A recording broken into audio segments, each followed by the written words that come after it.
Hello दोस्तों, LDC railway tech and mathematics में आप लोग का स्वागत है। आज हम लोग टेस्ट सीरीज 36 का पार्ट 2 हम लोग देखेंगे।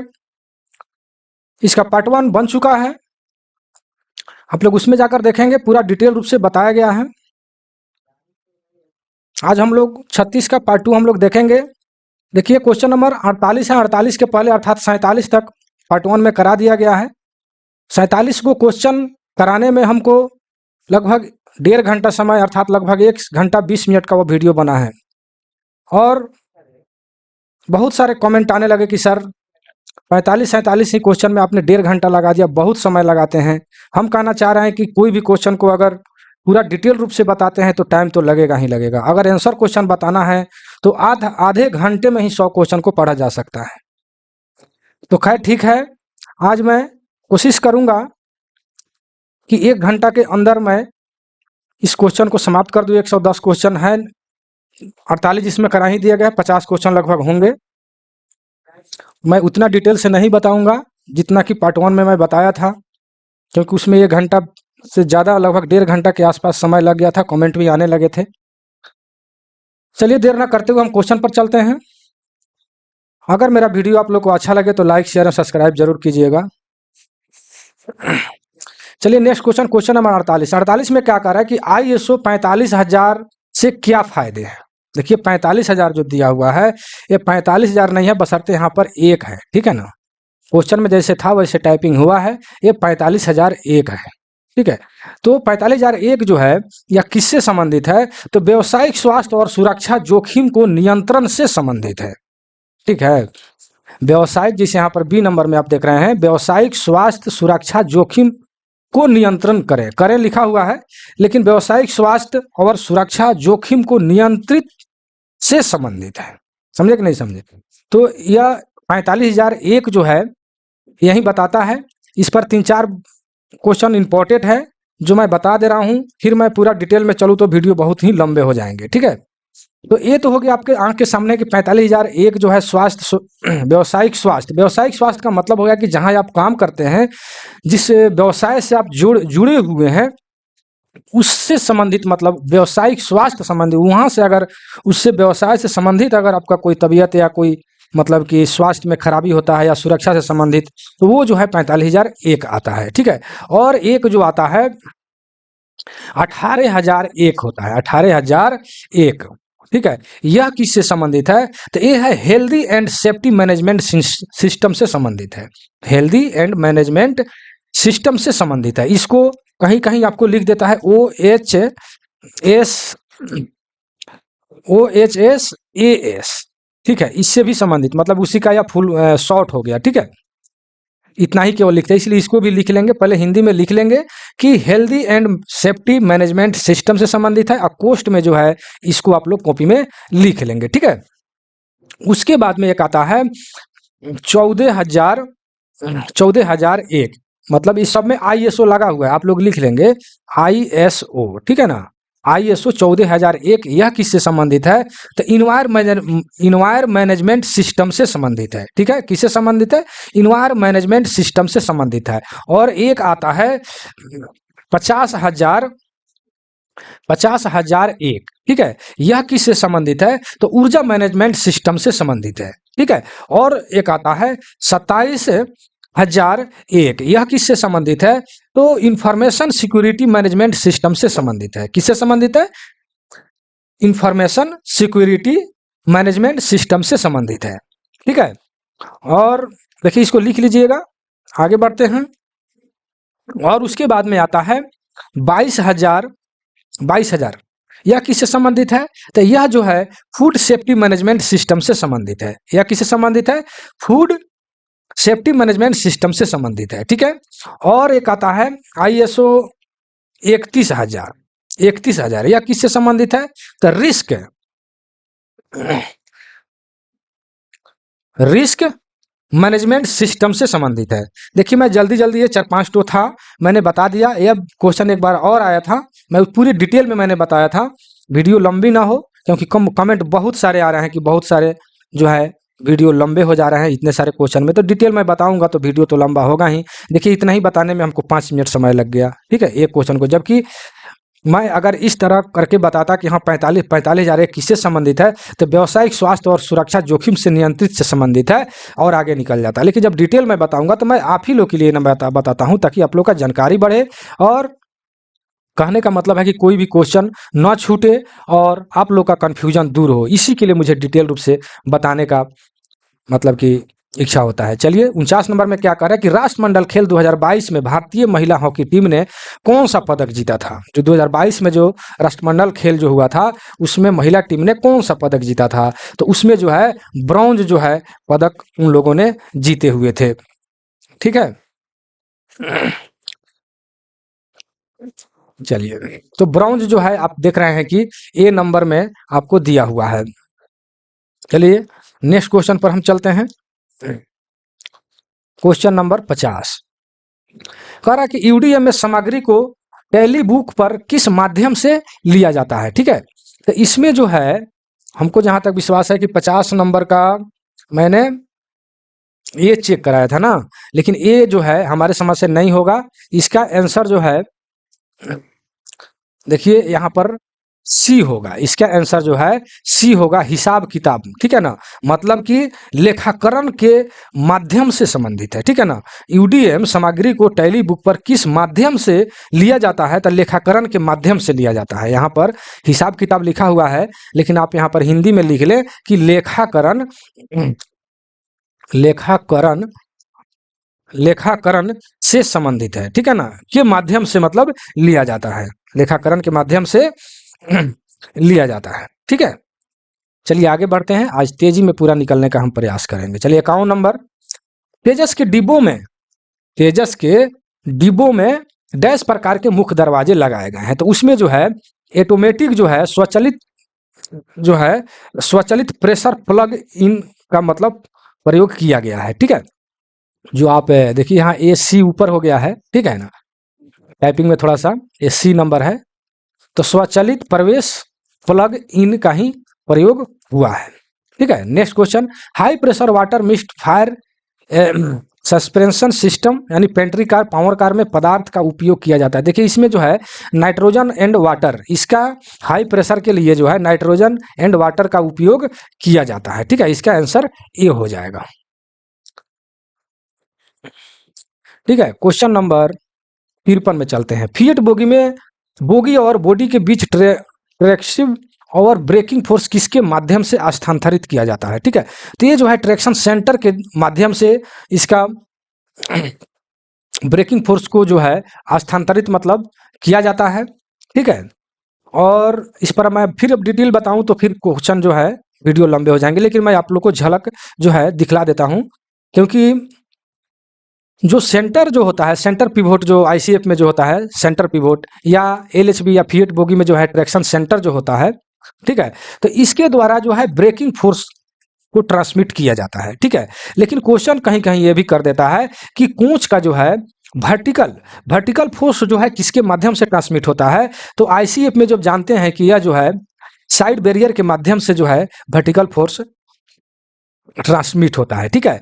और आपके क्वेश्चन के हिसाब से ये तो हो गया ब्रेकिंग फोर्स को ट्रांसमिट करना, और एक होता है कि लॉन्जिट्यूडनल, यानी लॉन्जिट्यूडनल जो है यह किसके माध्यम से ट्रांसमिट होता है, तो आईसीएफ में जो है एक्सल गाइड के द्वारा होता है, ठीक है ना। एक्सल गाइड जो एक्सल के दोनों तरफ जो है मान लेते हैं कि इस तरफ फंसा रहता है, यहाँ पर एक्सल रहता है, ठीक है ना, तो इसके माध्यम से लॉन्जिट्यूडनल जो है फोर्स जो है ट्रांसमिट होता है। वहीं एलएचबी में जो है रॉकर कंट्रोल आर्म के द्वारा लॉन्जिट्यूडनल जो है फोर्स ट्रांसमिट होता है, ठीक है ना। तो इस टाइप से फिर मैं डिटेल इतना तो इशारा के लिए हो गया हमको मेरे समझ से, ठीक है, कि आईसीएफ में एक्सल गाइड के द्वारा, एलएचबी में रॉकर कंट्रोल आर्म के द्वारा लॉन्जिट्यूडनल जो है फोर्स ट्रांसमिट होता है, या एक्सल गाइड के द्वारा किया जाता है, और एलएचबी में रॉकर कंट्रोल आर्म के द्वारा एक्सल को गाइड किया जाता है, और लॉन्जिट्यूडनल फोर्स भी इसी के द्वारा मतलब आगे की तरफ गाड़ी बढ़ती है। समझे कि नहीं समझे। और ये जो है ब्रेकिंग फोर्स जो है सेंटर पिवोट के द्वारा आईसीएफ में, और एलएचबी में ट्रैक्शन सेंटर के द्वारा होता है, ठीक है। चलिए आगे हम बढ़ते हैं। चल रहा है 54 में क्या करे कि एलएचबी कोच में ब्रेक डिस्क पर ब्रेक पैड लगे होते हैं। देखिए इस पर भी कमेंट आया था, ठीक है।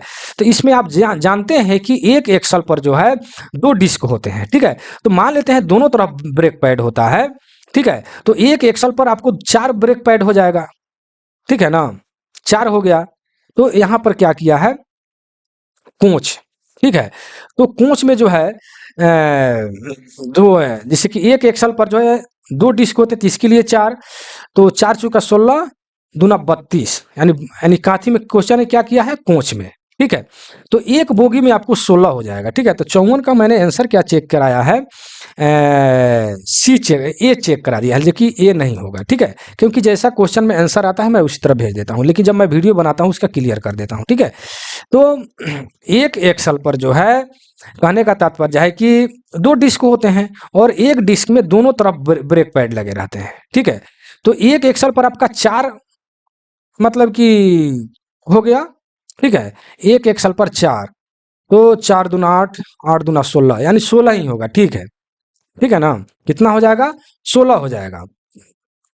यानी एक एक्सल पर यहाँ दो, फिर पूंछ की बात किया है ना, फिर हम पूंछ और बोगी में जो है भटक जा रहे हैं, ठीक है ना।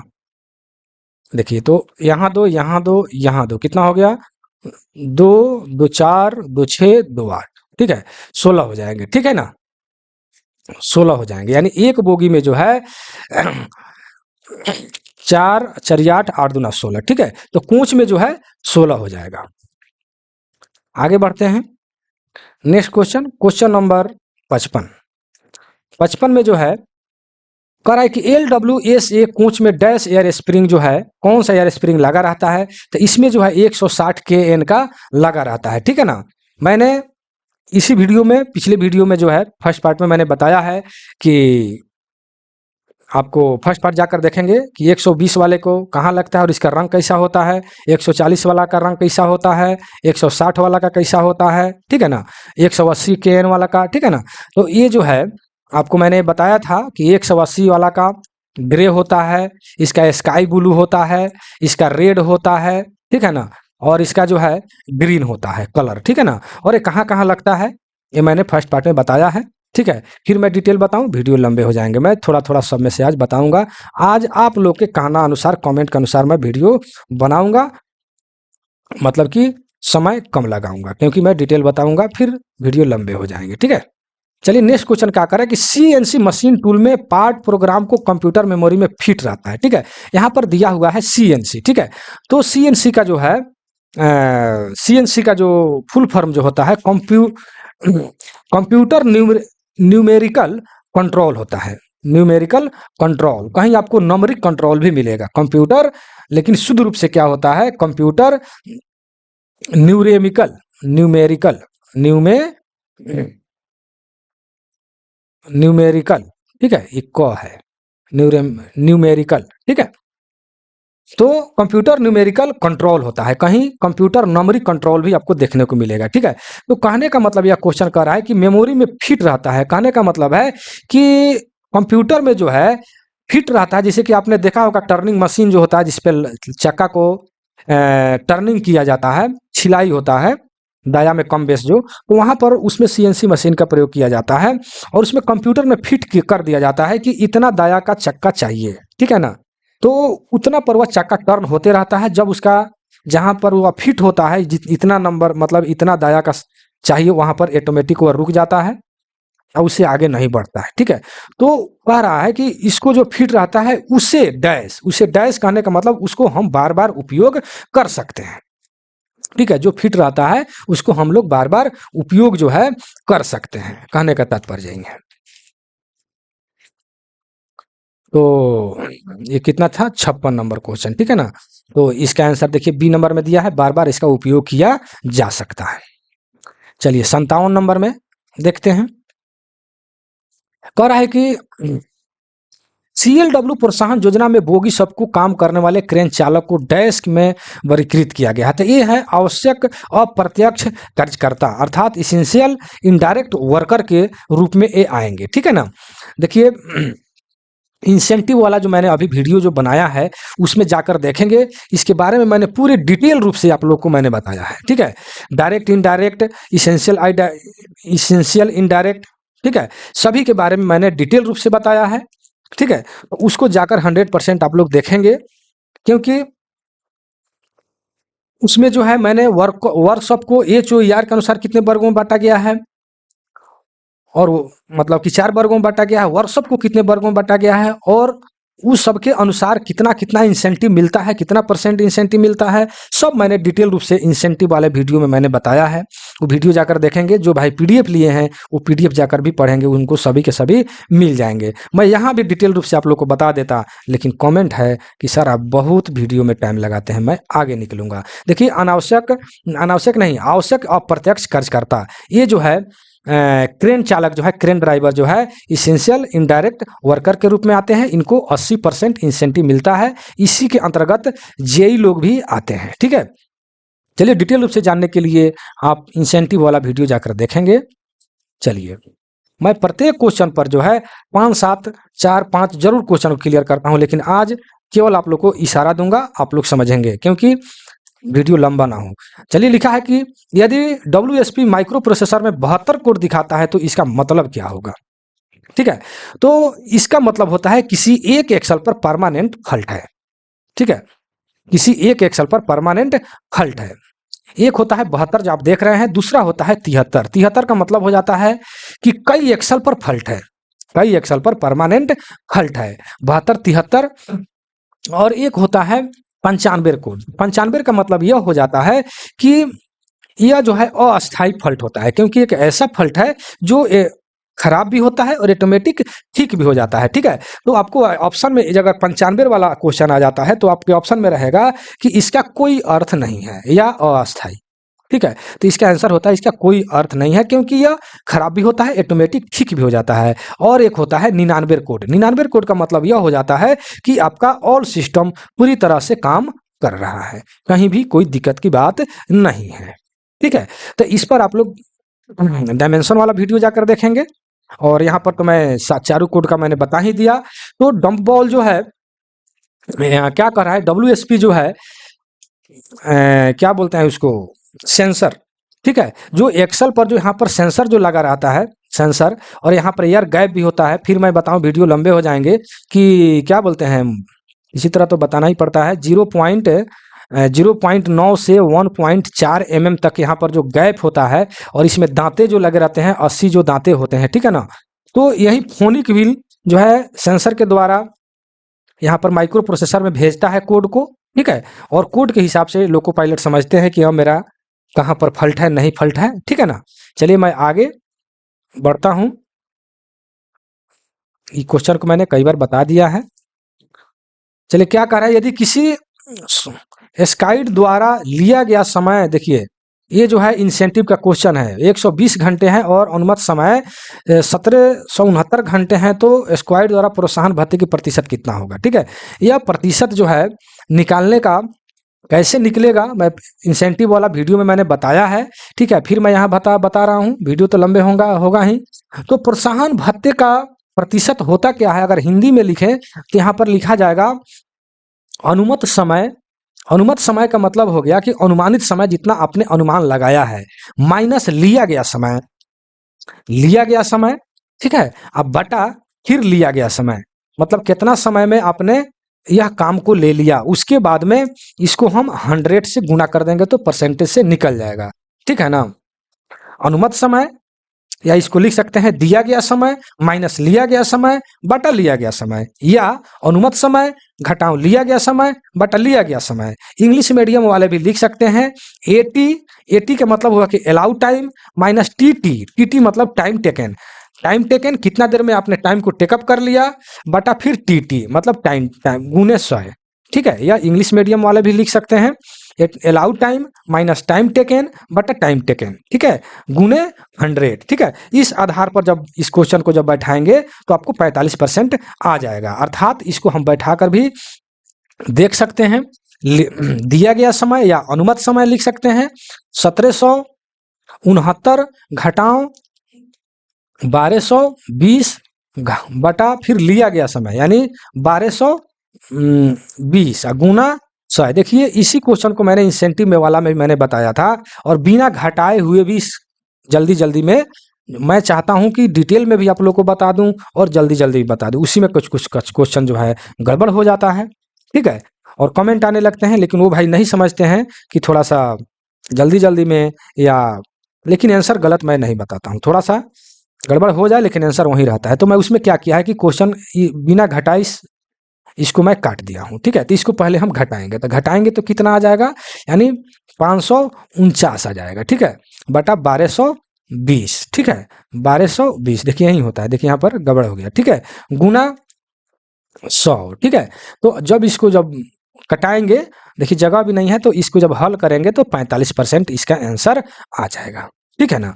तो ये हो गया है आपका इसका आंसर, यानी दिया गया समय बटा लिया गया समय बटा लिया गया समय गुने 100, या allow time minus time taken बटा टाइम टेकन गुने 100, और इसको हल करेंगे तो 45% आ जाएगा। चलिए नेक्स्ट क्वेश्चन पर चलते हैं। क्वेश्चन नंबर 60, यदि सभी कोचों के पहियों की गति भिन्न और आपातकालीन ब्रेक लगता है तो डम बॉल क्या करेगा भाई, ठीक है। तो ये जो है डिफिनेटली जो है रिस्पॉन्ड करेगा, ठीक है। जैसे कि देखिए यहाँ पर बी नंबर में जो है यहाँ पर दीजिएगा लिखा गया है, यानी आवश्यक प्रतिक्रिया देगा, ठीक है ना, अर्थात डिफिनेटली रिस्पॉन्सेड करेगा और सारे एक्सल की गति को मेंटेन भी करेगा, ठीक है। यदि सभी कोच के पहियों की गति अगर भिन्न है तो डम बॉल क्या करेगा, डम बॉल जो है डिफिनेटली मतलब अवश्य वह मतलब रिस्पॉन्स करेगा और सारे एक्सल की गति को मेंटेन भी करेगा, समझे कि नहीं, इसको आप लिख लेंगे, ठीक है, सारे गति को मेंटेन भी, वाले एक्सल को मेंटेन भी करेगा, ठीक है। या बीएम क्वेश्चन है, बहुत इंपॉर्टेंट है, इसको लिख लेंगे, ठीक है। आगे बढ़ते हैं, चलिए करें डिस्क ब्रेक सिस्टम में यदि डम बॉल निरंतर वेंट हो रहा है तो उसका क्या कारण हो सकता है, क्या कारण होगा, ठीक है। इसका मतलब है कि WSP जो है खराब है, ठीक है, जो आपके डी नंबर में दिया हुआ है WSP खराब है। जब बार बार जब वेंट हो रहा है तो इसका मतलब है कि WSP खराब है। WSP का फुल फॉर्म हो जाता है कि व्हील स्लाइड प्रोटेक्शन। WSP का फुल फॉर्म क्या होता है, व्हील स्लाइड प्रोटेक्शन। चलिए 62 में देखिए, फिएट बोगी के यदि एक तरफ या डैम्पर लीकेज हो जाए तो क्या होगा, ठीक है, क्या होगा। तो क्या बोलते हैं 62 नंबर, तो इसमें जो है जितने भी आप देख रहे हैं सारे के सारे आपको मतलब हो जाएंगे, क्या है इसमें कोच की राइडिंग इंडेक्स क्वालिटी में असर पड़ेगा, ठीक है, और सेकेंडरी स्प्रिंग टूट सकता है, कोच एक तरफ झुक सकता है, यानी ऑल इसका आंसर हो जाएगा, ठीक है। या डैम्पर के बारे में, या डैम्पर के बारे में जब भी मिलता है मैं डिटेल रूप से बताता हूँ, फिर डिटेल रूप से बताऊंगा, वीडियो लंबे हो जाएंगे, फिर कमेंट आने लगेंगे बहुत लंबे हो गया, लेकिन मैं यहाँ पर जल्दी में बता देता हूँ आप लोग को, ठीक है। या डैम्पर की स्टैंडर्ड लेंथ जो है 1083 होता है, ठीक है, या कितना फैलता है तो 380 mm फैलता है। संकुचन के बाद में इसका लंबाई कितना होता है तो 703 mm होता है, ठीक है ना। यह जब बहुत ज़्यादा क्वेश्चन पूछे जाते हैं इसलिए मैं जल्दी जल्दी बता दिया, मैं आगे बढ़ूंगा। चलिए 63 में क्या लिखा है कि यदि एक ट्रेन स्टेशन के बीच चल रही है और कितना किलोमीटर उसके स्पीड है 160 के स्पीड से जा रही है और दूरी कितना है 640 किलोमीटर की दूरी है और 14 बजे वह चल रही है, तो फिर आगे कितने बजे पहुंचेगी, ठीक है। तो आप जानते हैं कि समय बराबर सूत्र होता है दूरी बटा चाल, तो दूरी कितना है 640 है, चाल कितना है 160 है, काट दीजिए 16 चौका 64, यानी 4 घंटा जो है उसको समय लगेगा अगले स्टेशन तक जाने में। तो 14 बजे शुरू हुआ है तो 4 इसमें जोड़ दीजिए, 18 बजे वह जा करके पहुंचेगा, ठीक है। ये तो चुटपुटिया क्वेश्चन है, आप लोग भी बना सकते हैं। चलिए यह जो है समीकरण का क्वेश्चन आ गया, क्या लिखा है 3x प्लस 2y बराबर 12, और ये क्या लिखा हुआ है 2x प्लस 3y बराबर 13, ठीक है। अब ये जो है इसको हल करना है, तो इसको जो है आपको गुना करना पड़ेगा, ठीक है। इसमें 3 से गुना कर दीजिए, इसमें 2 से गुना कर दीजिए, यहाँ पर x का मान निकल जाएगा या कट जाएगा। ये तो एकदम सिंपल सा क्वेश्चन है। चलिए मैं डायरेक्ट, यहाँ पर जगह नहीं है, फिर मैं डायरेक्ट गुना करके ही लिखता हूँ, ठीक है। तो इसमें हम क्या चीज़ से गुना करेंगे, ऊपर वाला में 3 से, तो पहले यहाँ लिख ही देते हैं, ऊपर थोड़ा जगह नहीं था ना। 3x प्लस 2y बराबर 12, ठीक है। और इसमें 2y प्लस 3x बराबर 13, ठीक है। अब देखिए समीकरण जो है, ये एक समीकरण, दो समीकरण, तो एक समीकरण में क्या चीज़ से हम गुना करेंगे, समीकरण 1 गुना 3 माइनस समीकरण 2 गुना 2 से, ठीक है, इस तरह लिखेंगे। और समीकरण 1 में 3 से गुना करेंगे तो 3 तिहाई 9x प्लस 3 दूनी 6y बराबर 12 तिहाई 36 हो जाएगा, ठीक है, 12 तिहाई 36। और इसमें गुना कर देंगे 2 से, तो 2 दूनी 4x प्लस 3 दूनी 6y बराबर 13 दूना 26, ठीक है। इसको जब घटाएंगे तो साइन चेंज होगा, ठीक है, ये कट जाएगा, यह 5 आ जाएगा, ये जाएगा 10, ठीक है, 10। तो इसीलिए हम यहाँ पर, इसलिए x का मान निकाल लेंगे 10/5, तो 5 दूनी 10, ठीक है। इसका आंसर जो है सी हो जाएगा, ठीक है। तो ये समीकरण जो है आपने 8, 9, 10th में पढ़ा है, ठीक है। जो भाई एडवांस मैथ पढ़े होंगे 9th में, वो तो इसको तो मुँह ज़बानी ही बना दिए होंगे। चलिए 65 नंबर में क्या कह रहा है कि पॉलीयुरेथीन टॉप कोट सूखी फिल्म की मोटाई जो है कितना माइक्रोन जो है होता है, ठीक है। यह क्वेश्चन आपसे किया हुआ है। तो ये जो है 35 माइक्रोन जो है 35 माइक्रोन यानी 60 है, कितना क्वेश्चन है, 65 नंबर क्वेश्चन, ठीक है, 35 माइक्रोन। और आपको मैंने चेक क्या कराया है, 60 माइक्रोन, ठीक है। तो देखिए जैसे क्वेश्चन जहां आता है वहां से 60 माइक्रोन है, ठीक है, और मेरे समझ से यह 35 माइक्रोन होना चाहिए, ठीक है। चलिए आप लोग भी इसको देख लेंगे, मेरे समझ से 35 होना चाहिए, ठीक है। और मैंने 65 का ये चेक कराया है जब टेस्ट हुआ है।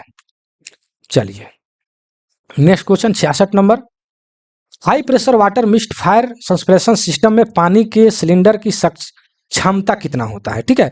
यह 2x50 प्रत्येक, मतलब प्रत्येक सिलेंडर की क्षमता जो है 2x50 होता है, ठीक है, जो आप बी नंबर ऑप्शन में देख रहे हैं, ठीक है। कितना नंबर है, 66, 66 का 2x50, 66 का मैंने क्या चेक करा दिया, सी चेक करा दिया। चलिए तो इसका आंसर जो है 2x50 होगा। चलिए आगे बढ़ते हैं। एलएचबी पावर कार पर कितने प्रकार के ब्रेक सिस्टम प्रदान किए गए हैं, कितने प्रकार के, तो 2 प्रकार के। एक तो होता है जो ड्राइवर एयर ब्रेक जो लगाता है, दूसरा जो गार्ड जो ब्रेक लगाते हैं जिसको हैंड ब्रेक या पार्किंग ब्रेक के नाम से जानते हैं, ठीक है। एक नंबर में हो गया एयर ब्रेक सिस्टम जो लोको पायलट लगाता है, और दूसरा को हैंड ब्रेक या पार्किंग ब्रेक के नाम से जाना जाता है, ठीक है, जिसमें फ्लेक्सिबल केबल का प्रयोग होता है। उसमें भी क्वेश्चन आ जाता है कि फ्लेक्सिबल केबल कितना होता है, तो 2 की संख्या में होता है, ठीक है। तो ये सब डिटेल बताऊंगा, फिर वीडियो लंबे होंगे। आगे बढ़ते हैं। प्रत्येक एलएचबी बोगी में कितने व्हील अर्थिंग डिवाइस होते हैं, देखिए यहाँ पर जो है क्या चीज का बात किया है, बोगी का, ठीक है। तो ये कोच जो होता है ना, कोच में जो है, कोच में 2 ठो बोगी लगे रहते हैं, 2 बोगी में आपको जो है कितना एक्सल लगा रहता है, 4 एक्सल लगा रहता है, ठीक है ना, 4 एक्सल। लेकिन प्रत्येक एक्सल पर स्पीड सेंसर लगा रहता है। स्पीड सेंसर जो है, अगर स्पीड सेंसर अगर क्वेश्चन करता है तो आपका 4 हो जाएगा, एक बोगी में 4। क्वेश्चन में क्या है, बोगी में, तो बोगी में, तो बोगी में तो 2 एक्सल होते हैं, तो बोगी में 2 हो जाएगा, ठीक है ना। और कोच में जो है 4 होगा, कोच में 4 हो जाएगा। क्या स्पीड सेंसर है, या आपका अर्थिंग डिवाइस पूछा है, मैं अर्थिंग डिवाइस नहीं बता रहा हूँ, ये बता रहा हूँ स्पीड सेंसर। तो स्पीड सेंसर प्रत्येक एक्सल पर लगा रहता है, तो बोगी में 2 हो जाएगा और कोच में 4 हो जाएगा। लेकिन अर्थिंग डिवाइस जो है कोच में 2 होगा और बोगी में 1 ही होगा, क्योंकि एक बोगी में 1 ही अर्थिंग डिवाइस लगे रहते हैं, ठीक है ना। अर्थिंग डिवाइस जो अर्थिंग, तो मतलब कोच का अर्थिंग या जो भी कुछ का अर्थिंग है वो बोगी से होते हुए नीचे जमीन में चला जाता है, ठीक है ना। तो अर्थिंग जो है 1 ही लगा रहता है एक बोगी में, ठीक है। अगर कोच में पूछता है तो 2 हो जाएगा, ठीक है ना। लेकिन बोगी में पूछता है तो 1 ही होगा, ठीक है। लेकिन वहीं स्पीड सेंसर अगर पूछता तो 4 हो जाता। ठीक है ना। तो इस पर आप लोग कंफ्यूज नहीं करेंगे, इसको आप लोग लिख लेंगे। हम आगे बढ़ते हैं। बायो टॉयलेट में चेंबर की संख्या कितनी होती है? तो चेंबर जो है 6 चेंबर होते हैं, ठीक है ना। चेंबर जो है 6 ठो होते हैं। बायो टॉयलेट के बारे में फिर डिटेल बताऊं, वीडियो लंबे हो जाएंगे। फर्स्ट चेंबर में आता है जो प्रथम अपशिष्ट आते हैं, फिर उसके बाद मैट होता है, इस तरह करके लास्ट में जो है डाइजेस्ट हो जाता है, मतलब बाहर निकल जाता है। क्वेश्चन आता है कि जो बाहर डाइजेस्ट जो निकलते हैं, डाइजेस्ट कचरा, वो किस रूप में निकलते हैं? सबसे इंपॉर्टेंट क्वेश्चन इसे पूछा जाता है। तो वो पानी और गैस के रूप में निकलते हैं, पानी और गैस के रूप में निकलते हैं, ठीक है ना। उसमें कौन सा बैक्टीरिया डाला जाता है? तो एनाएरोबिक, एरोबिक नहीं मारिएगा, एनाएरोबिक, एनाएरोबिक बैक्टीरिया डाला जाता है, ठीक है। अभी इसका टैंक का लंबाई चौड़ाई कितना होता है, कितना ऊंचाई होता है, ये सब फिर डिटेल में मैं बताऊं, वीडियो लंबे हो जाएंगे। आज आप लोगों के हिसाब से मैं वीडियो बनाऊंगा।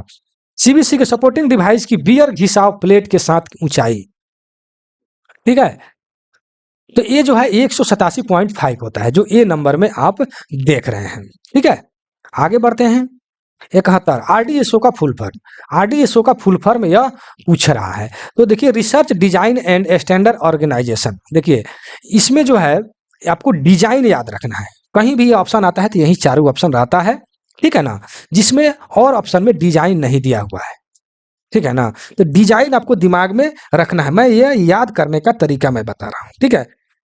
जब भी मैंने क्वेश्चन देखा है, बहुत पहले से मैं क्वेश्चन देखते आ रहा हूँ, उसमें ऑप्शन यही चारों रहते हैं और उसमें एक में डिजाइन रहता है। तो डिजाइन जरूर आप ध्यान में, डी का मतलब डेवलपमेंट नहीं मार दीजिएगा, ठीक है। डेवलपमेंट वाला पर लोग कंफ्यूज करते हैं, तो डेवलपमेंट नहीं मारेंगे, डिजाइन मारेंगे, ठीक है ना। याद रहे, design, research, research design and standard organisation, ठीक है। बहुत इंपॉर्टेंट क्वेश्चन है और बार बार पूछा जाता है।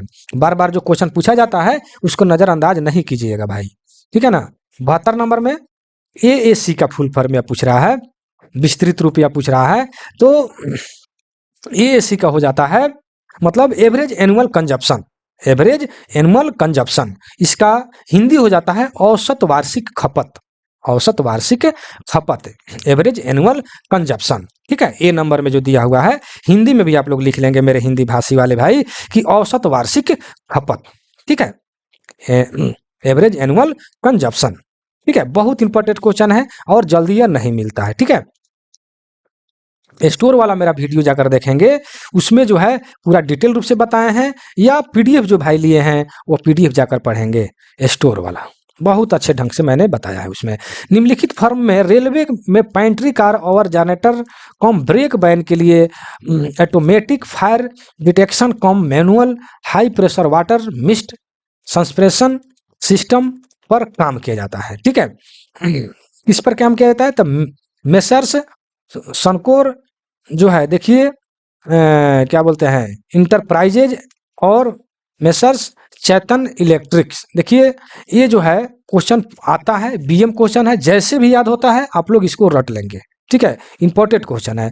देखिए चैतन जो है, चैतन इसमें भी दिया हुआ है, चैतन इसमें भी दिया हुआ है, ठीक है। लेकिन मेसर्स सनकोर इंटरप्राइजेज जो है, देखिए यहाँ दिया है तो यह गड़बड़ हो गया। तो यहाँ पर चैतन और मेसर्स सनकोर इंटरप्राइजेज जो है याद रखेंगे, बहुत इंपॉर्टेंट क्वेश्चन है। जैसे भी होता है कविता की तरह, जैसे भी हो आप याद कर लेंगे, इंपॉर्टेंट क्वेश्चन है। समझ में आए या ना आए इसको रट जाएंगे, जो समझ में ना आए उसको रट जाइए, सीधी सी बात है। और क्या कर रहा है कि फेल्योर इंडिकेशन कम ब्रेक एप्लीकेशन अर्थात फीवा उपकरण विशुद्ध रूप से प्रणाली है। तो बहुत लोग जो है पेनोमेटिक सिस्टम मार देते हैं, पेनोमेटिक सिस्टम गलत हो जाएगा, इस पर ज्यादा लोग इसी पर कंफ्यूज करते हैं। इलेक्ट्रोपेनोमेटिक सिस्टम है, ठीक है। फीवा क्वेश्चन आता है कि फीवा, इसमें तो दूसरे ढंग से लिखा है, अब फुल फॉर्म भी इसका लिख दिया है फीवा का, कि फेल्योर इंडिकेशन कम ब्रेक एप्लीकेशन। फीवा जो है एक कैसा उपकरण है, कैसा प्रणाली है, ठीक है। तो यह एक इलेक्ट्रोपेनेमेटिक सिस्टम है, ठीक है। चलिए आगे बढ़ते हैं डिटेल रूप से और वीडियो देखिए। चलिए आगे बढ़ते हैं। ईमेल एड्रेस डैश भागों में बना है, तो यह 2 भाग में बना है, जो बी नंबर में आप देख रहे हैं। 76 नंबर इलेक्ट्रोन्यूमेटिक प्रेसाइड प्लासिंग सिस्टम में पुश बटन को हलवे लिख दिया, हलवे को दबाने पर डैश लीटर पानी 2 से 3 किलोग्राम प्रति वर्ग सेमी के दबाव पर मतलब छोड़ता है। 2 से 3 केजी ये प्रेशर लिखा हुआ है, ठीक है ना, 2 से 3 केजी यह प्रेशर लिखा है, केजी पर सीएम स्क्वायर, ठीक है ना। केजी पर सीएम स्क्वायर, यह प्रेशर है। तो कितना पानी को बाहर निकलता है, तो यह 1.5 केजी को जब आप वाल्व को जब इधर से प्रेस करते हैं, दबाते हैं, तो मतलब 1.5 केजी जो है पानी बाहर निकलता है। कहीं कहीं क्वेश्चन इसमें भी शायद नीचे क्वेश्चन में दिया हुआ है कि 100% सफाई के लिए टॉयलेट जो होता है कितने पानी की आवश्यकता होता है, वहां भी 1.5 केजी आंसर होगा। ठीक है, पॉइंट में भी दिया रहेगा, आप इतना के आसपास रहेगा, आप मार देंगे। बहुत इंपॉर्टेंट क्वेश्चन है, इसको आप लोग लिखेंगे। चलिए, कह रहा है 13 टन और 16.25 टन बोगी की एक्सल गाइड डायगोनल विकर्ण गेज। ठीक है, देखिए भी बहुत इंपॉर्टेंट क्वेश्चन है। फिर मैं यहाँ पर डिटेल बताऊं, बहुत वीडियो लंबे हो जाएंगे, लेकिन मैं थोड़ा सा आप लोग को बता दूं क्योंकि यह शायद आप लोग को समझ में नहीं आएगा। देखिए, ये आप लोग बोगी जो आप लोग देखते हैं, बोगी जो होता है वहां पर, यहाँ पर जैसे एक्सल गाइड होते हैं, देखते हैं ना, एक्सल गाइड होता है जिसमें एक्सल फंसते हैं। खूंटा की तरह जब इस बोगी को हम जब उलट देंगे ना, उलट देंगे तो ऐसे खूंटा की तरह जो है अति हो जाता है, एकदम खड़ा। ठीक है ना। अब हम क्या करते हैं कि डायगोनल एक क्या बोलते हैं गेज होता है, तो ले करके ऐसे ऐसे फंसा देते हैं। ठीक है ना, ऐसे ऐसे क्रॉस ऐसे भी फंसाते हैं। उसके एक्सल गाइड जो खड़ा जो रहता है वर्टिकल मतलब खूंटा की तरह, उसको जो है उसमें फंसा देते हैं और इसको देखते हैं कि हाँ दूरी इसका सही है या नहीं है। या एक्सल गाइड कभी टूट जाता है तो उसको इस पर रख करके बेल्डिंग हम लोग कराते हैं। ठीक है ना, तो उसमें फंसा करके ताकि थोड़ा सा भी इधर उधर ना हो, ताकि जब लोअरिंग होगा गाड़ी तो इधर उधर फंस जाएगा। ठीक है ना, यानी ठीक ढंग से मेंटेन नहीं हो पाएगा। तो वही कह रहा है कि जो विकर्ण के रूप में डायगोनल जो हम लोग गेज जो होता है उसका जो है मतलब दूरी यह पूछ रहा है। ठीक है ना, यही क्वेश्चन आपसे पूछ रहा है 77 नंबर में। ठीक है, तो 77 नंबर का है 36/12 प्लस माइनस 1.0 mm। ठीक है, डायगोनल ये जो होता है। ठीक है ना, तो इसको भी याद रखेंगे, बहुत ही इंपॉर्टेंट क्वेश्चन है। 36/12 प्लस माइनस 1 mm। ठीक है, बहुत इंपॉर्टेंट क्वेश्चन है, समझ गए होंगे। ठीक है ना, यहाँ पर जो एक्सल गाइड होता है उसी में फंसा करके इसको हम लोग इस तरह फंसाते हैं ताकि एक्सल गाइड इधर उधर ना हो और लोअरिंग में दिक्कत ना हो। चलिए आगे बढ़ते हैं। 48 में क्या, 78 में क्या कि वे क्रेन जो फिक्स्ड होइस्टिंग मैकेनिज्म के साथ भार उठाकर टावर क्रेन आगे पीछे या दाएं बाएं एक दूसरे के स्थान पर रखता है, उन्हें क्या कहा जाता है। ठीक है, तो ओवरहेड क्रेन। ठीक है, ओवरहेड क्रेन, इसको हम लोग ईओटी के नाम से हम लोग जानते हैं। EOT electric over head crane. ठीक है ना, या सी है क्रेन। ना घबरा गया, देखिए हम फिर से भी लिखते हैं ईओटी सी, चाहे क्रेन लिख दीजिए, क्रेन। ठीक है, इलेक्ट्रिक ओवरहेड ट्रेवलिंग क्रेन। ठीक है, इलेक्ट्रिक ओवरहेड ट्रेवलिंग क्रेन। ठीक है, आपके ओवरहेड के ऊपर यह ट्रेवल करता है। ठीक है, तो यह इसका आंसर हो जाएगा। अब इसमें इंपॉर्टेंट क्वेश्चन जो आपको हम बताने जा रहे हैं, फिर वीडियो तो लंबा होगा ही थोड़ा बहुत, लेकिन मैं कोशिश कर रहा हूं कि आज 1 घंटा के अंदर मैं वीडियो बनाऊं आप लोगों के अनुसार। कमेंट में जरूर दीजिएगा कि यह वीडियो आप लोग को कैसा लगा। ठीक है, लेकिन इंपॉर्टेंट मैं बता देता हूं, इंपॉर्टेंट जो होगा मैं जरूर बता दूंगा। क्वेश्चन आता है कि ईओटी क्रेन का जो है कितने डायरेक्शन होते हैं, मतलब कितने तरफ वह चलते हैं। ठीक है, तो ऑप्शन जैसे रहता है, एक ऑप्शन में जो मार देगा मतलब 1 2 3 4 5 6, कितने आपसे अगर पूछे तो कितने डायरेक्शन उसके होते हैं। ठीक है, तो आप लोग जो है ध्यान से दीजिएगा, आप कमेंट सेक्शन में भी दीजिएगा। इसका डायरेक्शन बहुत लोग जो है 6 मार देते हैं। कैसे मार देते हैं, आगे आगे पीछे। ठीक है, 2 हो गया, फिर ऊपर नीचा 2 हो गया, दाएं बाएं 2 हो गया, टोटल मिलाकर 6 हो गया। लेकिन यह गलत हो जाएगा। ठीक है ना, नहीं, यह मात्र इसका ईओटी क्रेन का, ईओटी जो है क्रेन होता है उसका मात्र 3 डायरेक्शन होता है। जो आगे पीछे जो चलता है उसको 1 ठो गिना जाता है। ऊपर नीचा जो मतलब कि आपका क्रेन सामान उठाता है उसको फिर 1 गिना जाता है। ठीक है, और दाएं बाएं जो फिर चलता है शॉप के इस साइड से उस साइड लेकर के, मतलब दाएं बाएं जो चलता है उसको फिर 1, टोटल जो है 3 उसका डायरेक्शन होता है। और क्रेन खड़ा होकर के सामान उठा करके आगे पीछे जो करता है उसको 1, वर्टिकल ऊपर नीचा जो करता है उसको फिर 1 ठो गिनेंगे, और शॉप के इस साइड से लेकर उस साइड तक जाता है या उस साइड से इस साइड आता है, यानी दाएं बाएं उसको कह सकते हैं, उसको फिर 1 ही डायरेक्शन गिना जाता है।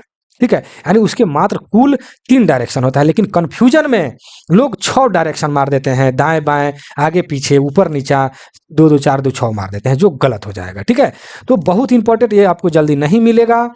ठीक है, आगे हम बढ़ते हैं। फिर अब हम बताना चालू करें कि उसमें क्रेन में जो हुक जो फंसा होता है क्या चीज़ का बना होता है। ठीक है, उसको हम लोग क्या बोलते हैं, विंचेस बोलते हैं इस टाइप से। तो फिर वीडियो लंबे हो जाएंगे। आज हम आप लोगों के हिसाब से वीडियो बनाना चाहूँगा, कम समय लगेगा।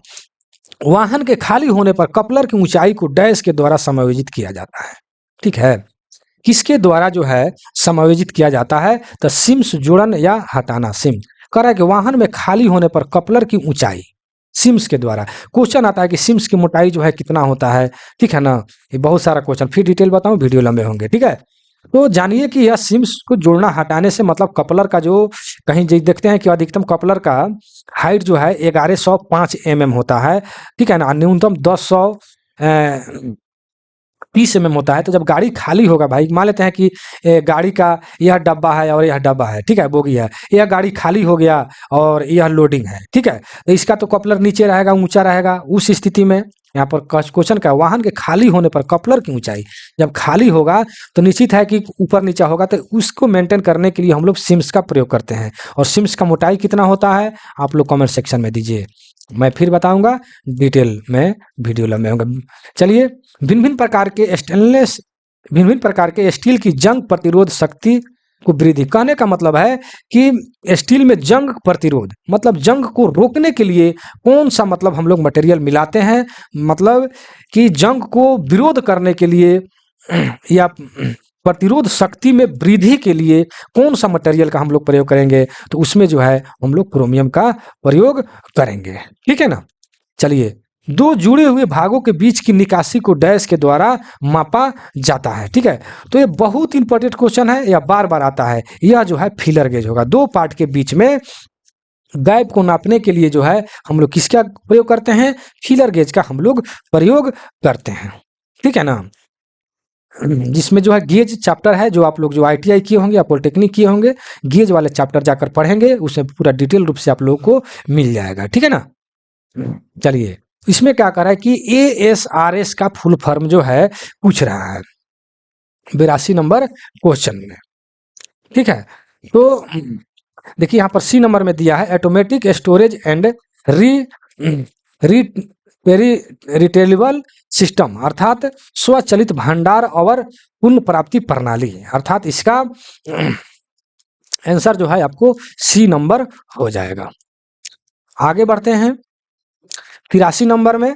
83 नंबर में क्या करें कि फीवा तब सक्रिय होता है जब किसी एयर स्प्रिंग का दबाव डैश से कम हो जाए। जब एयर स्प्रिंग का दबाव कितना से कम हो जाएगा तो फीवा जो है, अभी अपने ऊपर पढ़ा कि फेलियर जो है इंडिकेशन कम ब्रेक बैन एप्लीकेशन, तो उसमें जो है कितना दबाव जब कम हो जाएगा मतलब एयर स्प्रिंग में, तो यह फीवा सक्रिय हो जाएगा।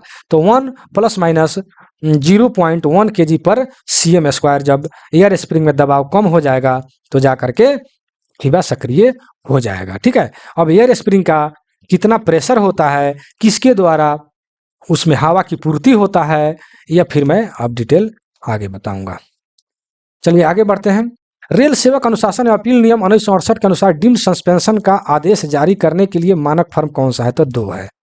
ठीक है, SF 2 का प्रयोग जो है डिम्ड सस्पेंशन के लिए प्रयोग किया जाता है, जो कि कोई भी पुलिस के हिरासत में अगर 48 घंटा वह रहता है तो उसके बाद में डिमेड सस्पेंशन, या इसको हिंदी में हम लोग बोलते हैं माना गया निलंबन या समझा गया निलंबन, तो हम लोग वहां तक समझ लेते हैं। चलिए आगे क्वेश्चन मिलेगा, मैं बताऊंगा, पहले की तरह नहीं कि यहाँ भी बताऊं वहां भी बताऊं, वीडियो लंबे हो जा रहे हैं। आगे 85 नंबर में क्या है, कॉटन स्टील के SMW वेल्डिंग के लिए ISRS क्या लिखा है, IRSM 28 का विनिर्देश के अनुसार कौन से क्लास का इलेक्ट्रोड का प्रयोग किया जाता है, तो इसमें जो है D क्लास इलेक्ट्रोड का प्रयोग किया जाता है। आप लोग कमेंट सेक्शन में दीजिएगा कि M1 और D1 या A2 किस कहाँ पर मतलब प्रयोग किए जाते हैं। ठीक है, आपका आंसर D है। चलिए आगे बढ़ते हैं 81 नंबर में, जंग मरम्मत मैनुअल के अनुसार अगर कोई पार्ट की मोटाई में डैश प्रतिशत की से अधिक की कमी आ जाती है तो मरम्मत बदली करनी आवश्यक होता है। देखिए कोई भी पार्ट है, कोई भी पार्ट हो, जैसे मान लेते हैं कोई पार्ट 10 mm है तो 10 mm का 20%, देखिए यहाँ पर परसेंटेज दिया हुआ है, 10 mm का 20%। कोई पार्ट है जो 20 mm है, 40 mm है, कितना हूँ mm हो, तो जितना mm न्यू साइज में जितना mm जो रहता है उसका 20% अगर जंग के कारण या किसी कारण अगर घिस जाता है, मैनुअली रूप से देखते हैं उसको, तो उसको हम लोग को बदल देना चाहिए। कितना घिस जाए? 20%। अगर 20% से ज़्यादा अगर घिस जाता है या जंग से खा जाता है उसको, तो उसको हम लोग को बदल देनी चाहिए। ठीक है, ध्यान रखेंगे 20%, ये बहुत ही इंपॉर्टेंट क्वेश्चन है। चलिए, कह रहा है कि ASME कोड के अनुसार IC कोच में डिटेक्शन ट्यूब को हेड स्टॉक से वेल्डिंग कराना एक प्रकार का जोड़ है। कौन सा जोड़ है? ये है 2F। ठीक है, कौन सा जोड़ है? 2F। चलिए, लेकिन इस पर मैं एक क्वेश्चन आप लोगों से कर देता हूं, कमेंट सेक्शन में दीजिएगा कि डिटेक्शन ट्यूब कहाँ लगा रहता है, डिटेक्शन ट्यूब कहाँ होता है। मैं अगले वीडियो में फिर मैं डिटेल में बताऊंगा, ऐसा बात नहीं है। चलिए आगे बढ़ता हूँ। 87 हो गया। 88, एंटी स्क्रिप्ट सुरक्षा निरीक्षण डैश से संबंधित है। किससे संबंधित है? तो CBC से संबंधित है, जो बी नंबर में आप देख रहे हैं। 89 में सभी D&AR मामलों में रेलवे बोर्ड द्वारा निर्धारित समय डैश दिनों के भीतर पूरा किया जाना चाहिए। चलिए, इसमें भी क्वेश्चन जो है क्या बोलते हैं इसको, टेस्ट में जो है 89 का मैंने शायद डी चेक कराया है। ठीक है, डी नहीं होगा इसका, 150 दिन आंसर इसका सही होगा। ठीक है, 150 दिन। आगे बढ़ते हैं। फिएट बोगी में सभी डैम्पर्स को डैश के दौरान बदला जाना चाहिए। ठीक है, तो इसका आंसर जो है नन ऑफ दीज मैंने चेक कराया है। क्यों चेक कराया है नन ऑफ दीज? क्योंकि SS2 और SS1 में भी डैम्पर को बदला जाता है, लेकिन कौन सा डैम्पर होता है? वह रिपेयर डैम्पर होता है, रिपेयर किया हुआ डैम्पर रहता है, पुराना ही डैम्पर रहता है, रिपेयर किया हुआ रहता है। तो उसके बारे में यह क्वेश्चन नहीं कर रहा है, कह रहा है बदला जाना चाहिए। तो बदलना उसको हम कहेंगे जो एकदम न्यू लगाया जाए, उसको हम बदलना कहेंगे। ठीक है ना, मान लेते हैं कि कोई पुराना ही उठा करके लगा दिए तो उसको हम बदलना नहीं कहेंगे। तो SS3 में जो है बदला जाता है। ठीक है, इसलिए इसका आंसर जो है नॉन ऑफ दीज होगा। SS3 में जो है ऑल चीज, बोगी का जितने भी डैम्पर है, नॉट बोल्ट है, हर चीज, ब्रेक पैड है, हर चीज बदला जाता है, उसमें सारे के सारे न्यू लगाए जाते हैं। ठीक है, इसलिए SS3 होगा। ठीक है, अब SS1 कितना दिन पर किया जाता है, SS2 कितना दिन पर किया जाता है, SS3 कितना दिन पर किया जाता है। ठीक है, कितना किलोमीटर पर चलने पर, कितना दिन चलने पर, ये सब जो है मैंने बताया है, फिर मैं बताऊंगा, वीडियो लंबे होंगे। आगे बढ़ते हैं। एक रेल कर्मचारी को निलंबित माना जाएगा यदि उसे डैश अवधि के भीतर पुलिस हिरासत में रखा जाए, तो 48 घंटा, जो मैंने अभी ऊपर बताया। ठीक है, अगर कोई भी पुलिस अगर आपको 48 घंटा आपको हिरासत में रख लेता है, उसके बाद अगर रेल प्रशासन को पता चलता है कि एक कर्मचारी, फलाने कर्मचारी जो है 48 घंटा से पुलिस के कस्टडी में है, तो उनको जो है जिस दिन से कस्टडी में हैं उस दिन से उनको मतलब निलंबित समझा जाएगा। इसको SF2 के माध्यम से इनको मतलब जो भी पनिशमेंट दिया जाएगा। आगे बढ़ते हैं। 13 मीटर लंबी एक सीढ़ी को जमीन के इस तरह रखा गया है कि 12 मीटर ऊंची दीवार शीर्ष छूती है। तो देखिए, ये तो चुटपुटिया क्वेश्चन है। जैसे मान लेते हैं कि यह दीवार जो है 13 मीटर लंबी एक सीढ़ी, इतना मीटर ऊंची दीवार, या 12 मीटर मान लेते हैं कि दीवार है, इस पर आपने सीढ़ी जो है लगाया है, कितना लगाया है? 13 मीटर का लगाया है। तो इसका दूरी जो है पूछ रहा है। ठीक है, तो आप जानते हैं आधार स्क्वायर प्लस लंब स्क्वायर बराबर कर्ण स्क्वायर, फर्स्ट पार्ट में भी मैंने बताया था। ठीक है, इस पर मैंने एक कहानी भी सुनाया था। ठीक है, कर्ण सबसे बड़ा होता है। ठीक है, तो कहानी मैं इसलिए सुनाता हूं ताकि आप लोग को उत्साहित करे, लेकिन इसका उल्टा रिएक्शन हो जाता है और लोग इसको कहानी नहीं सुनना चाहते हैं क्योंकि वो लोग ज्यादा तेज हैं। ठीक है ना, चलिए आगे बढ़ते हैं। तो ये हो गया आपको आधार स्क्वायर प्लस लंब स्क्वायर, 12 12 4400 हो जाता है। डायरेक्ट मैं लिखूंगा। ठीक है, 12 12 4400 हो गया और 13 13 169 हो गया। तो यह इधर से उधर जब जाएगा तो घट जाएगा। 169 में से 144 को घटा लीजिए तो ये कितना हो जाएगा? ये हो जाएगा 2, यानी जब स्क्वायर हटेगा तो 25 पर रूट हो जाएगा, अर्थात 5 इसका आंसर हो जाएगा। इस पर आप लोग बैठाएंगे, आंसर आ जाएगा। ठीक है, चलिए आज मैं बहुत फास्ट में चलूंगा। कुशल संचालन के लिए ये 3 महीने के स्टॉक जो कार्यशील की स्टडी कार्यशाला की कस्टडी में रखा जाता है उसे क्या कहते हैं? ठीक है, 3 महीने तक अगर कार्यशाला के कस्टडी में रखा जाएगा तो उसको हम लोग बफर स्टॉक कहेंगे। ठीक है, जो आपको बी नंबर में दिया है, बफर स्टॉक उसको कहेंगे। चलिए आगे बढ़ते हैं। 94 नंबर में अग्निशामक संचालन के लिए प्रयुक्त संक्षिप्त शब्द पास का अर्थ क्या होता है? ठीक है, पास का अर्थ तो देखिए डी नंबर में पुल अमीन स्क्वीज स्वीप, यानी खींचना, निशान लगाना, निचोड़ना, स्वीप करना। ठीक है, ये इसका हो जाएगा। बहुत इंपॉर्टेंट क्वेश्चन है, इसको आप लोग लिख लेंगे और इसको रट लेंगे। ठीक है, चलिए आगे बढ़ते हैं। 95 एसपीओ के अनुसार एसएजी अधिकारी डैश रुपये से अधिक मूल्य के नॉन स्टॉक आइटम स्वीकृत नहीं दे सकता। कितना से अधिक? तो 45 लाख। ठीक है ना, 45 लाख से ज्यादा जो है वो स्वीकृत नहीं दे सकते हैं। चलिए आगे बढ़ते हैं। अधिकारियों और पर्यवेक्षकों को नगद अग्रदाय क्या लिखा है? कैश इंप्रेस्ट की मंजूरी के संबंध में शक्तियों का प्रयोजन भारतीय रेलवे मॉडल एसओपी 2018 के अनुसार, एसओपी मतलब डैश के अनुसार होता है। ठीक है, किसके अनुसार होता है? तो पार्ट सी के अनुसार होता है। ठीक है ना,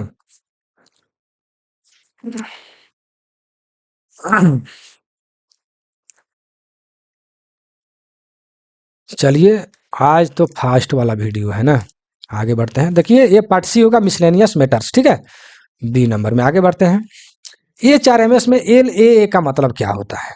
एल ए का मतलब क्या होता है? इसका जो है मतलब फुल फॉर्म में पूछ रहा है। ठीक है, तो 97 नंबर का ए नंबर में देखिए लोन एक्सेप्टिंग अथॉरिटी, अर्थात ऋण स्वीकार करने वाला प्राधिकारी, इसका फुल फॉर्म हो जाएगा जो ए नंबर में आप देख रहे हैं। आगे बढ़ेंगे। 98 में कारखाना अधिनियम 1948 के तहत प्रतिदिन 8 घंटे और सप्ताह में 48 घंटे काम करने के समय में डैश है। देखिए इसके बारे में डिटेल जानने के लिए मेरा HOER वाला जो मेरा वीडियो है उसमें जाकर देखेंगे, पूरा डिटेल में मैं बताया हूँ। 48 घंटा, 54 घंटा, 75 घंटा जो है कब होता है, गहन मतलब जो मेहनत किया जाता है, हार्ड स्टडी जो मेहनत जो लेबर जो किया जाता है उसमें कितना लगता है, लगातार करेंगे उसमें कितना समय लिया जाता है। ठीक है ना, पूरा डिटेल में यहाँ भी बताऊँ, वीडियो लंबा हो जाएगा। आज वीडियो लंबा नहीं करना है, इतना आप जानिए कि 48 घंटा का मतलब हो गया कि सप्ताह में 7 दिन होते हैं, लेकिन एक दिन तो आपका संडे होता है, आपका 6 दिन बच गया। ठीक है, और 6 दिन और क्या बोलते हैं आप 8 घंटा पर डे ड्यूटी करते हैं तो 8 6 48 घंटा हो गया। ठीक है, तो 8 6 48 घंटा में आपका विश्राम अंतराल शामिल नहीं रहता है। ठीक है, अगर 7 दिन रहता, 7 दिन 8 7 56 घंटा अगर रहता तो उसमें एक दिन संडे के दिन आप विश्राम शामिल रहता। ठीक है, लेकिन 48 घंटा है तो 48 घंटा में 8 घंटा ड्यूटी करते हैं, 6 दिन काम करते हैं तो 8 6 48 घंटा हुआ। तो 48 घंटा में एक दिन भी आप विश्राम नहीं करते हैं, लगातार काम करते हैं, इसलिए उसमें आराम की अवधि जो है शामिल नहीं है। ठीक है, शामिल उसको हम नहीं करेंगे। चलिए आगे बढ़ते हैं। 99 नंबर क्वेश्चन में क्या कह रहा है कि एक पुरुष रेल सेवक प्रशिक्षु 2 से कम जीवित बच्चों की जन्म तिथि के तारीख से डैश दिनों के भीतर 15 दिन की अवधि के लिए पितृत्व अवकाश ले सकता है। ठीक है, तो पितृत्व अवकाश आप लोग भी लिए हैं, 15 दिन का जो आप लोग छुट्टी लेते हैं, तो बच्चे के जन्मदिन से 6 महीना तक, 6 महीना दिन, अगले 6 महीना अर्थात 180 दिन के अंदर आप लोग को छुट्टी 15 दिन का समाप्त करना होगा, चाइल्ड केयर लीव CCL। ठीक है ना, तो ये लोग आप एक क्वेश्चन तो आप लोगों को जानकारी में है। चलिए रेल कर्मचारियों के लिए बायो वैक्यूम टॉयलेट सिस्टम के कॉम्बोर्ड को 100% सफाई के लिए पानी की खपत कितना होता है, जो आपने ऊपर क्वेश्चन पढ़ा है। ठीक है, तो आपने ऊपर कितना क्वेश्चन पढ़ा है? 1.5 लीटर। ठीक है, तो 1.5 लीटर के आसपास में इसका ऑप्शन है 1.5 से 1.4।